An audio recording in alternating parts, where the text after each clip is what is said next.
up, y'all? It's Bbymutha, and I just jumped off the porch with Dirty Glove Bastard. Yeah, I do whatever I want. I'm in the place, I'm feeling it clean. Dick in the back with the dick in the front. Smoke me a rough, I smoke me a blunt. Alright, we got Bbymutha jumping off the porch with us today. Hello. How you feeling, sir? I'm feeling good. I'm feeling real good right now. This one is a long time coming, man. Yes, we've been watching Out the Porch for a while. Oh God, now we got you on this porch for sure. How it feel to be here? It feel good. He more excited than I am, though. The kid? Oh, for sure. Now your mama up here. How that feel? That shit feel good though, I ain't gonna lie. I was just looking at home and do shit. Yeah. I was like, oh yeah. That's fire. That's real good. How does it feel overall to relocate from Chattanooga to Atlanta? This ain't your interview. He asking me the questions. It feels good. It kind of feel like I started my life over. Like I spent the majority of my life in Chattanooga. I lived in Nashville for a little bit because I went to fashion school in Nashville, but most of my life I've been in Chattanooga, and Chattanooga just slow and late and boring. So like here, it's like, first of all, it's so many black people here, and it's like I'm like in Chattanooga, it's like a good mix, but it's more white people. But like here, it's like everywhere is niggas, and I love that. You know what I'm saying? Like I feel like I'm where I'm supposed to be at. Nah, for sure. So I love Atlanta, yeah. And the city definitely welcome and embrace you once you arrive. Yes. Nah, yes. that's real. I love it. I love it here. So let's take it from the bottom. How would you describe growing up in Chattanooga? I don't know. I feel like I had a regular childhood, you know, regular by, you know, my generation standards. My mom and my daddy was not married. My dad Muslim, my mom was a Christian. So there's always beef there. But like, just growing up in Chattanooga, like, I don't know, I always kind of been myself, and then I always kind of threw people off a little bit. So I grew up kind of like on some Outcast shit. I was like a popular Outcast, you know what I'm saying? Like everybody knew who I was because everybody thought I was weird type shit. So just a normal childhood for real. For real. So did your dad want you to wear her job? Oh, I got pictures, yeah. Yeah. Like I used to have to, when I was little, I used to have to wear it, yeah. But your mom didn't care if you had to wear it or not? No, my mama didn't like that shit. My For mama real? would get mad. Yes, my mama would get mad. My mama didn't play that. My mama to this day is still very Christian. Me and my mama don't even talk because she's so Christian right now. Like, so yeah, my mama did not play that. My mama did not like that. She would get so mad when she would see pictures or anything with me on some Muslim shit. Like, yeah. So how would you describe yourself as a child? I think me as a child, I was weird. I was a nerd. It's like, okay, my mom is an artist. My mom can paint, draw really well, and then my dad is a barber, and he's also a geek. Like he's like a nerd. So it's like I grew up with both ends of that. Like I had the art side, but then I also had like my dad was really into like, he used to buy me like crystal growing kits and like bug hunting kits, and like it was just, he just always gave me nerdy stuff. Like I knew how to read by the time I was 3. Like just a little part-time nerd, part-time artist, for real, yeah. Just a real creator. Yeah. Overall. Basically, yeah. From birth. So, going to school, when did you realize that you were different amongst other kids? I didn't really it didn't even register in my head being different until I got to high school, for real. Like, I you know, like it's like you notice that people don't like you and you notice that people treat you different, but you don't realize why until you actually get older. So high school is when it really clicked for me because I wasn't the girl with the Jordans. Like, you know what I'm saying? Like, I started seeing that I was being excluded because of things like that. So that's when it really clicked for me. And it's so funny, like the people that used to fuck with me back then, now they be like, we always knew you was gonna be somebody because you was so different. And it's just like, so then why was y'all so mean to me about it? Right. I understand that. So, yeah. How did you overcome the outcast and you feel like, you know what I'm saying, would you say you was bullied overall? I can't say I was bullied because I can't see it. I feel like you was whooping ass, bro. I mean, I was definitely finna go. I ain't gonna say I won every fight, but I was gonna go toe to toe with anybody. I wasn't scared of nobody. Like, I couldn't be. If I was more scared of my daddy than I was scared of other people. So. Facts. And I don't know how I overcame it. I just went to school every day. Like, I didn't have no choice. It's like you kind of just gotta you just kind of got to get through it. Like every day was something new. I remember one time, bitches broke in my locker and stole my diary and gave it to the principal because they said it was a hit list in my diary. But it was just a list of people that I don't fuck with. Like, I wasn't finna kill nobody. They tried to paint me as a school shooter.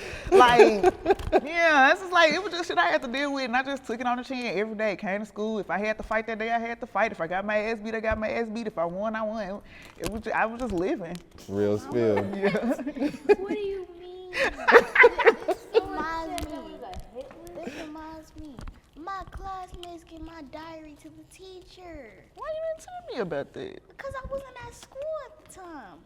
Can I tell them about what my classmates be doing? Go ahead. He be getting bullied.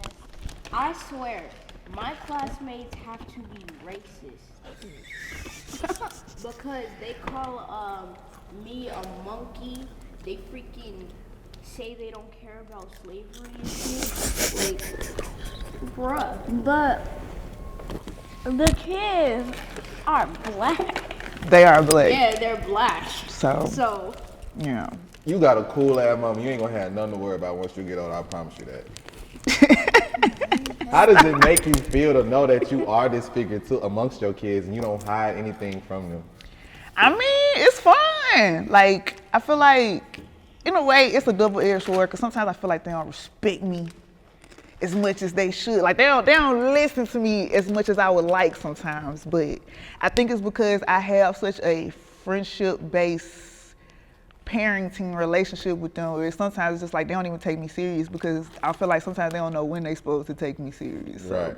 It's a double-edged sword, but these my buddies and I love them, and we work through all that stuff. So, no, that's real. That's real. So after you left high school, talk about what life picked up for you then. What changed amongst then? Going to fashion school. Man, I got pregnant in high school. With the first set of twins, right? Yeah, I got pregnant in high school, and then from there it was just shout like, out, bro. Yeah. Still couldn't be here today, but shout out, bro. Right. It's like after that, I just kind of went into like panic mode because it's like your life is over. You know what I'm saying? So it's like from there, I just started trying to really figure out my life. So I started doing a bunch of stuff that I didn't care about. Like I went to school for cosmetology for a little bit. Didn't really care about that. Then I just worked a couple of jobs. I worked at call centers. I tried everything before I moved to Nashville to go to fashion school. And then fashion school was something else because when I moved out there with their father. And that was an abusive relationship. So it's just like life at that time, it was just a place where it's just like I didn't know who I was, what I wanted to be, what I wanted to do, or where I was going. I just felt like I had to be doing something because I had kids and I didn't want to be a failure. But then I ended up moving to Nashville and still failing because I got pregnant again with them and had to end up coming back to Chattanooga because me and my baby daddy beat the shit out of each other. So, yeah. Damn. So talk about life once you returned to Chattanooga. When I returned to Chattanooga, I don't know. I was homeless. When I came back to when I came back to Chattanooga, something happened with me and my dad, and me and my dad, like my dad is one of them people, and we not on good terms, but we on better terms now. But I grew up having to fight my daddy, so we would just go through that. And the last time he jumped on me in front of my kids, I was like, I'm not doing this no more. So I left, and I was homeless for a while. Like the whole time I was pregnant with them, I was homeless. And then after I had them, my grandma ended up getting really sick, and so I moved in with her. And when she passed away, I ended up staying in the house that she lived in. And after I had them, that's when I was just like, okay, maybe I should just try to take this music shit serious. Maybe I dropped one mixtape and the rest was history. Mm-hmm. Oh, that's amazing. So talk about what drew you into the music in the first place. What made you know that? Because you were trying the fashion shit, you were trying the cosmetology shit. What led you to the music? Well, all my life, I always wrote poetry. You know what I'm saying? I just never put it to no beat until I got into high school. And me and my cousins had this group called Money Over Niggas. And we used to rap at school, but you know, I never thought about taking it serious until I got older. And I was dating a person who also made music, and it was just something about like his attitude, the way his arrogance towards it. And I just felt like he was good, but he wasn't that good, you know what I'm saying? So like on some spiteful shit, I kind of started rapping for real. Like I can outdo you for real. Like it was kind of on some spiteful shit at first. This was before I moved to Nashville. Like I started releasing music under Cindy Kush. That was my name at the time. So at first it was on some spiteful shit. Then when I moved to Nashville and I was with their dad, he was super controlling. He was like, I'm not dating no bitch that make rap music, like all kind of shit like that. So I kind of had to like shut down that part of myself and forget about it for a little bit. And then once I came back to Chattanooga and I had them, that's when I was just like, fuck it, I'm gonna run it up and see what happens. Cause people like the old shit, so it was just like, let's see. Let's see. So talk about the death of Sydney Kush and the birth of Bbymutha. The death of Sydney, my baby daddy killed Sydney Kush. He was like, you can't do that shit no more because he also felt like there was a connection to my ex as well. He was like, you only want to rap so you can have ties to that nigga. Like he was just real controlling and jealous and shit. So Sydney Kush died when I got with him, and I kind of just gave up on rap. And then when I came back, I was like, I'm not calling myself Cindy fucking Kush. Like even that name was just like, it was just the era that we was in. It was like the Kush and orange juice, like all that shit, like around that time period. So I was just like, what represents me? You know what I'm saying? And I picked Bbymutha. It's like a bitch told me one time I wasn't gonna never be shit but somebody's baby mama. So shit. Okay then, like that's my name then. Nah, that's amazing. So talk about the responsibility you had to uphold once your grandmother passed away and she left you the house.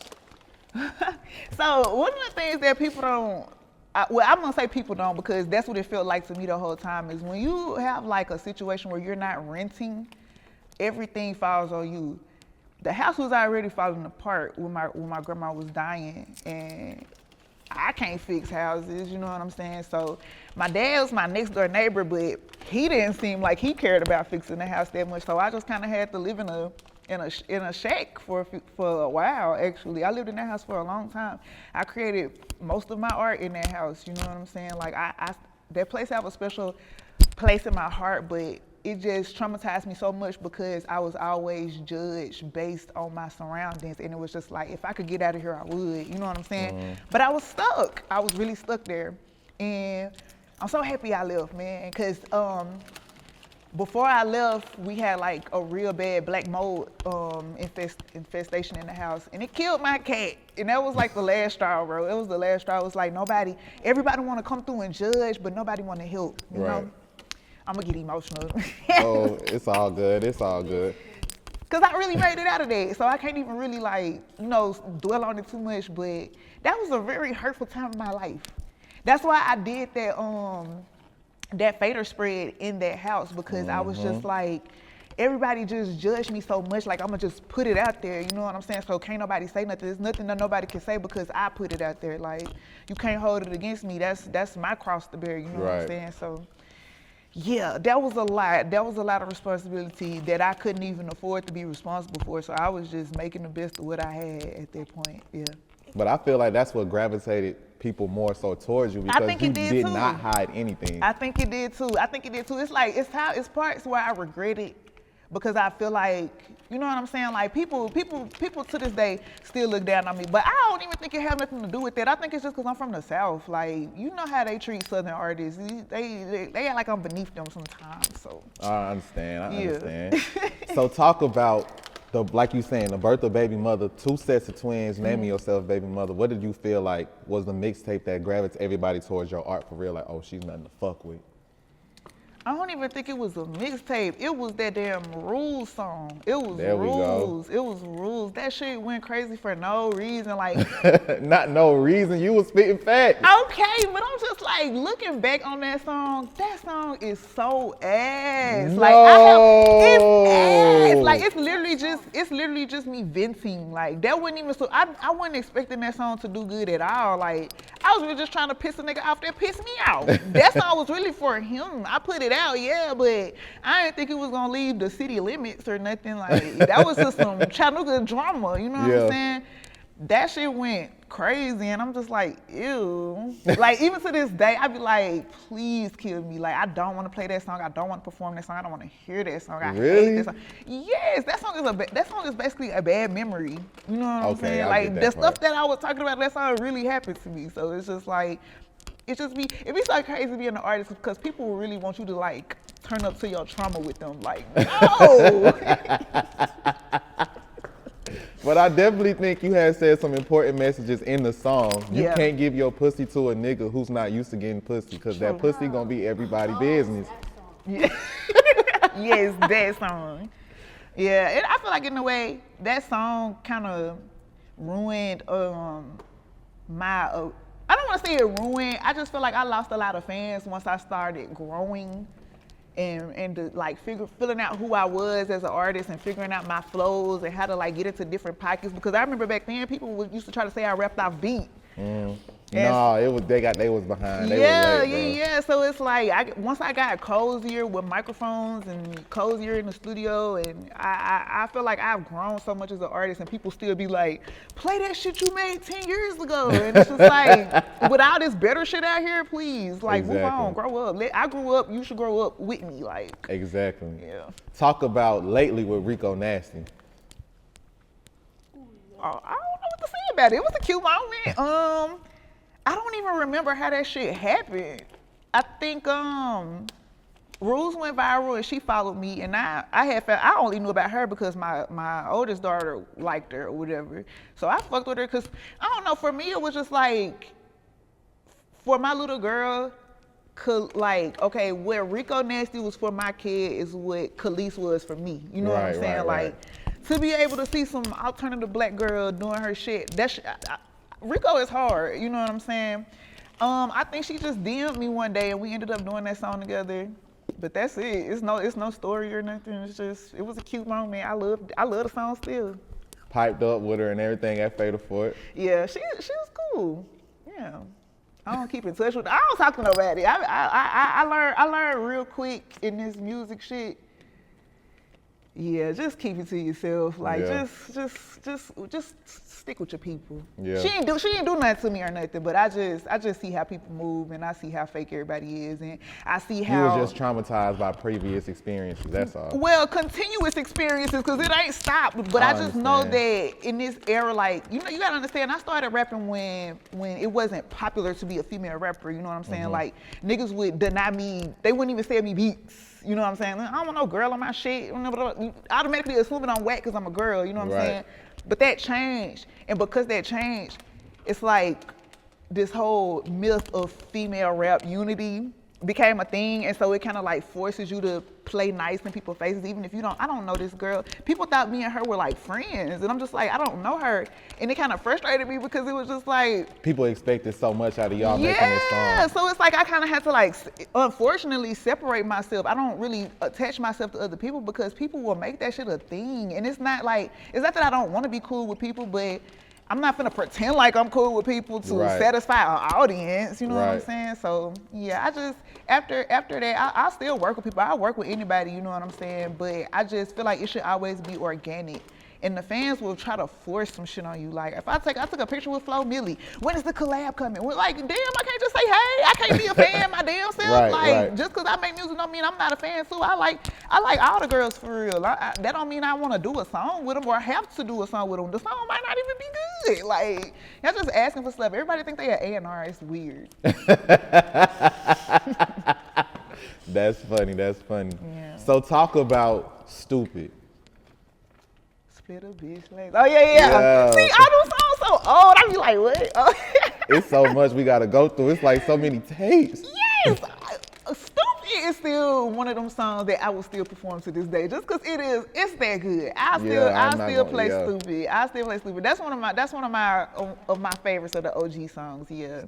But I really don't know what to say about it. It's like I don't even remember. Yeah, you stupid if you thinking I'm a fuck. I was just talking my shit. Yeah. Right. No, you was walking that bitch down though for sure. So after building up all this momentum, everybody was excited for the debut album. So talk about the release of Motherland and what happened behind the scenes, because that's where everybody started to get curious and wonder what happened to Bbymutha. Man, Motherland happened. And I made that album, and we sat on that album for 2 years before it even came to be out. And I released it independently because I've been independent this whole time up until recently, and I just signed a one-off deal with a label called True Panther just to try to get some money behind what I'm doing, because it's frustrating paying for everything yourself, and it's frustrating having big goals and big dreams and not being able to execute them because you don't got big pockets. So that was one of the most frustrating things about Motherland. It's like I didn't have the budget. As you can see, it's really no videos for the album. That album had like 25 songs on it, and I think I got like maybe 1 or 2 videos from that album. I would still love to do videos from it, but I'm so past that album at this point. Like by the time the album came out, I didn't even like the shit no more because it was just so many like hoops, and then like it was bitches that I was friends with that was supposed to be on the album that I fell out with. It was just like traumatizing situation after traumatizing situation happening before that album even dropped. And it just made me, the final straw was that uploading the shit to Apple Music and them flagging it, saying that Colors, it was owned by Colors. We fixed it, and then my producer went in and tried to refix it because he didn't know that we fixed it, and they reflagged it. So at that point I was like, you know what, I'm gonna just put it on Bandcamp. You could buy it if you want it. Fuck this music shit. This shit is frustrating. I don't make enough money from this shit to sit up here and be stressing and crying over a fucking album. Like, that shit pissed me off so much. And it's just like, it's so hard. Like, people expect so much from you as an artist. They don't even like acknowledge the fact that you have a home life, that you got kids you gotta take care of, that you got. It would be times where my lights would be getting cut off, and I get online and bitches would be like, where the fuck is the album? Yeah. Bitch! And it's like, you can't expect them to know that, but it's just like, why do you feel so, it was that too. It was like, also back then I used to argue with niggas online all the time because I just couldn't believe that people felt so comfortable talking to me like that. Like, I don't know you.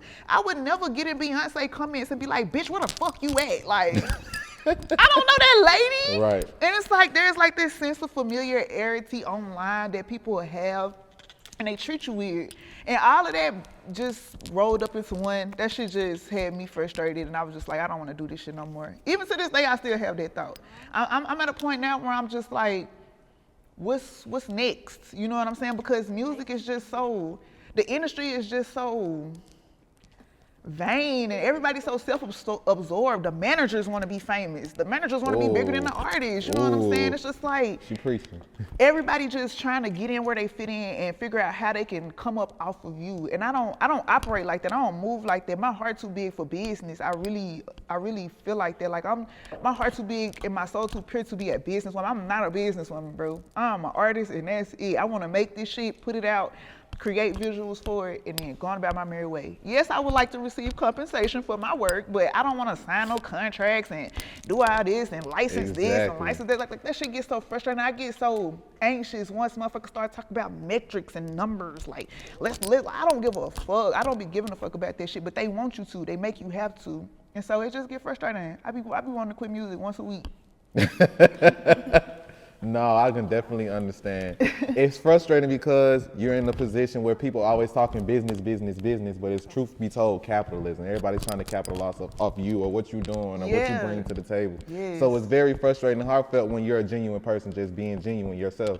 And when you think everybody is on there, like when I first took off and all these people was reaching out to me and being like, oh, yo, I love it. I'm thinking like new friends, people that do what I do, that get it. You know what I'm saying? No, that's not what it is. Like they only gonna fuck with you as long as you popping. You know what I'm saying? Like as long as you make them some money. Yes, or as long as it look good standing beside you. You know what I'm saying? Like as soon as motherfuckers don't care about you no more, whether you still make the art or not, people don't like. You know what I'm saying? People don't give a fuck unless you just your clout up. Right. That's why I'm glad I kind of took a step back. I started gatekeeping myself. It made people forget about me a little bit. Yeah. And now that I'm back, it's like, all them mean ass fans, I don't see them no more. Like all them people that was just here because I was popular, trying to figure out, people will pick you apart just because you popular. It's like they be waiting on you to fuck up. Waiting on, you know what I'm saying?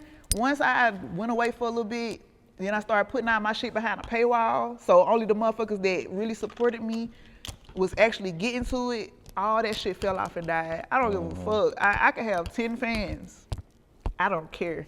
Yeah, you used to go hard on it. I used to watch you go at with fans. They used to have like opinions about your appearance, wondering about why her hair looked like. You know, it was. I'd be like so flabbergasted at home, like, wow, that is just really bold. Yes, and it's like. But I'd be so mad at you for responding too, bro. I know, and looking back on them times, I don't regret it, but I know now that it's not worth it. I be telling him now, if you let people control you like that, they're going to keep doing it. Yeah. You're literally just a puppet. You know what I'm saying? Like, but I used to be going out because it's just like, as a black woman, bro, you're not allowed to get mad at niggas. No matter how much people disrespect you, you're not allowed to be like, shut the fuck up. Because now you're in the wrong. Yeah, now you're in the wrong. Oh, you supposed to be a celebrity. Why you worried about little old me? Yeah. Nigga, you talking shit. Like, right. I really had to take a step back from the internet because it was fucking with my mental health. Like, nobody should be subjected to everybody's opinion about them every fucking day. Like, good or bad, nobody should be able to see opinions from strangers about them just on their feed, just absorbing it. Even if it's good, it's like, now I got something that I'm expected to live up to. Like, no, like, I just want to create. I don't want to be held to no certain standards. Like, I just want to do what I do. I don't want to be compared to other people. That was another thing that was pissing me off. Everybody trying to compare me to people that don't even make sense. Yeah. Like, that shit just got frustrating. I really had to take a step back because I used to be wilding. But now I love that you back though, because I always understood once I found out, okay, she likes poetry and you understand her poetic approach to the music, it was like different because like the bars and shit just be there. And like it'll be like, wow, she really going there, you know what I mean? So it'll be like crazy. So once you had Return with, what it was, Bastards Volume 3? Yeah, that's the Volume 3. I was like, she back, you know what I mean? Like, oh, she back, she's swinging on shit, like she's stepping on shit again. But what's crazy is, it was so many tapes in between there. Yeah. They were just on Bandcamp. Yeah, they was. So it's like there's so much music that I have that people probably don't even know. Because it was on Motherland, Bandcamp. all them was dropping on there too. You had so many 3.99s out of me, bro. Because you only used to get like 3 listens at a time, right? Yeah. So you had to buy it after that. I'm like, man, fuck it, this shit hard, bro. I gotta go ahead and swipe this shit one time. Yeah, because it was just like, I felt very unappreciated. So I just took my shit and put it where people gotta show their appreciation. Because people will run over you, bro. Like, as an artist, they're going to run over you because they feel like you work for them. Yeah. Like, dance, nigger dance. Yeah. Like, that's the vibes. Like, I don't like that shit. I'm a Virgo. I don't like being told what to do, period. So, especially not from some nigga, I can't even see your face. You got an anime profile picture. Like, who are you? If you have an anime profile picture, you are weird. Tyler actually has an anime profile picture. Weird. But, Nah, for sure. So now that you're officially back, what would you say your approach to music is now? I'm just having fun, man. I ain't gonna lie. This is the album that I'm getting ready to put out. That shit was not fun. Well, I had fun making it. I made the album in London. I was on tour. I had to do a European tour. And then I sat down in London for a couple of weeks in between some dates. Like, I had like 2 weeks in between dates, and I just worked with a bunch of different producers from London. But like now, like the process to getting it done was so frustrating because I worked with a bunch of people I didn't know. That's what I'm saying. I don't want to do that shit ever again because it turned into like this weird like battle of just like you think you bonded with somebody and then they like that'll be $10,000. Like, I know. Why you ain't tell me that while we was in the studio? Right. I would have left. Like. Nah, so yeah, for sure. like shit like that was like this album process has been frustrating, and it's also my first time working with like a label. I ain't used to that shit, and I don't like that shit, and I probably won't ever do that shit again. I just was like, that's the only thing that I haven't done. So it's like I wanted the extra assistance, cause I want my fans to have visuals, and I want to give full experiences to my fans, like because I know I want to give full experiences. So I know they want full experiences. I just want it to be well-rounded, and I never get a chance to do that because I always have to pay for everything myself. And if it's choosing between my art and feeding my kids, I gotta feed my kids. So. Exactly. So yeah. No, that's real. What would you give any mother watching this interview struggling to find her passion, what it is, whatever she wants to do in life, whether it be something creative, whether it be taking the opportunity for business? What's the advice you would give? Shit. I be needing advice. Cause it's like even to this day, like I don't understand how I be doing shit. It's like the high school shit. Remember when I was like, I don't know how I got through high school. I just did it. Like that's literally it. You just got to do it. If you want to do something, you just have to do it. If you have to do something, you just have to do it. Like you just got to live through that shit. Bad times, frustration, all this shit, stress. That shit gonna happen. It's part of life, but. It's up to you if it's worth it or not. Like whatever you're doing, if it's worth it, then you just got to deal with the bad stuff that come with it. So that's real. What else are you working on now besides music? Because you got so many creative endeavors that you into. Well, I'm about to go on tour. My tour starts in April 17th. Yeah, I'm about to drop my album. I recently started crocheting, but I don't really consider that like a venture.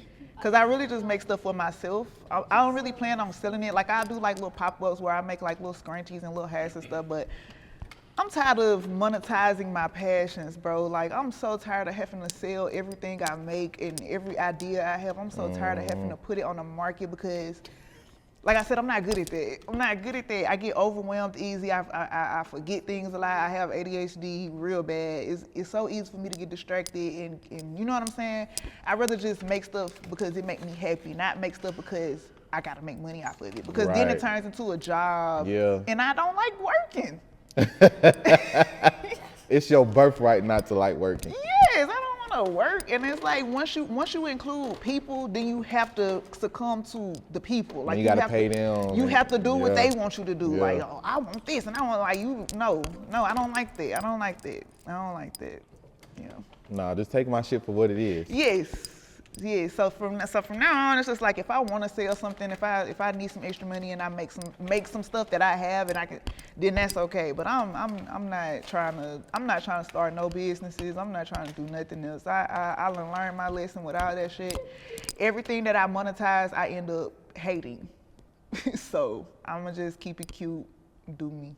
But you officially back. We got you in the booth. I'm back. Right. I'm back as fuck. I got this album about to drop. And when it drop, let the people know. When do it drop? April 19th. It's called Sleep Paralysis. Yeah. Okay. Yeah, and it's different too. It's different. It's a rap album, but it's very different. Why you raising? I made an animation for it. Oh yeah, she did. She made me. She an artist too. My girl can draw. She can Yeah. draw down. Yeah. But yeah, it come out April 19th. The tour started April 17th. I don't know why it started before the album, but I guess the first 2 dates is gonna be like a listening party situation. 'Cause I ain't never been on tour before my album come out, Yeah. but apparently that's something that's becoming more common these days. I guess that don't make no sense to me, but whatever. It's all good. I know a lot of people are excited to see you. Yes, I'm excited to see them too. And then I'm stepping the tour up this year because I'm making it a little bit more interactive. Like last year, was it last year or the year before last? Whenever the Motherland tour was, it was fun. I feel like my fans had fun, but I feel like I can go harder. Like I know all the girls now, they be giving 8 counts and I can't do all that, so I got to make it fun in other ways. Like Yeah. I'm not no Beyonce, I'm not no Megan Thee Stallion, but we gonna have fun. Like it's gonna be a fun tour for sure. Nah, for sure. Any last words and shout outs? Shout out to my man, Fly Anakin. I love him so much. And shout out to the bastards. Shout out to my fans. I really love y'all. And thank y'all for supporting me all these years. Y'all have seen so many levels of my mental health, like, and y'all still here. Like, y'all done see me do some real crazy shit, and y'all still in this bitch, so I love y'all. Nah, for sure. Baby mother, we appreciate having you on the porch with us today. Thank you. Hold on, Tyler got a question. What's up? What's up? One time, my mom told me that I had sleep paralysis, but I didn't see a demon. And then she just told me that I had sleep paralysis, but and sometimes you don't see a demon. No, you don't see demons every time you have sleep paralysis. When she said the album of that, it just made me think of that. Yeah. It's all good. It's all good. You ain't want to say nothing, bro? Oh, he made music too. I know you ain't want to plug it in. You ain't want to shout yourself out. Oh yeah, I'm real fast. I'm going on the tour. with my Yes, big team. he gonna do the Texas. For real, that's what's up. Yeah. How that make you feel to know you can incorporate your kids into what you do? Oh, I love it. I love it so much. It's cause like I said, these my friends for real, so it'd be fun when they there. Like I just love having them on at shows with me. It just feel like my shows. I already feel like we in the living room hanging out or something. You know what I'm saying? So if the kids there, it kind of just add to the element of like, yeah, we really hanging out in this bitch. Oh, that's what's up, man. Shout out to y'all, man. Shout out to Y'all everybody. man, they be sleeping on me too, but on God, it's cool. How? No, I'm not talking about y'all. I'm talking about The people. these lame. Yeah, I'm talking about them. How you calling them lame before they even know?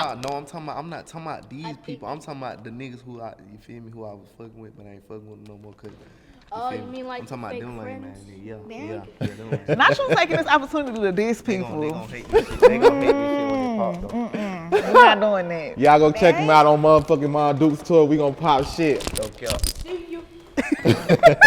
All right. Yeah, I do whatever I want. I'm in the pussy, I'm feeling it clean. Dick in the back with the dick in the front. Smoke me a rock.